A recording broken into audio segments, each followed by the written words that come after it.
మన పౌరస్థితి పరలోకంలో ఉన్నది.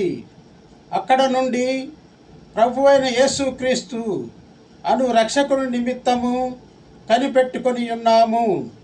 ఫిలిప్పి 3:20.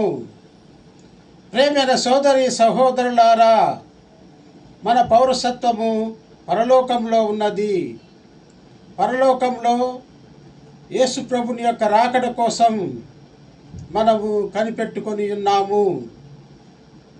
మనము పరలోక విషయాలపైనే మనసు పెట్టాలని అపోస్తుడైన పౌలు గారు మనల్ని హెచ్చరించుచున్నారు. పరలోకంలో అత్యున్నత సింహాసనం మీద ఆసీనుడైన యేసు ప్రభువా, మీకే ఆరాధన, మీకే స్తుతి స్తోత్రములు. ప్రభువా, మా మీద దయచూపి మాకు పరలోక భాగ్యమును దయచేయండి. ఆమెన్.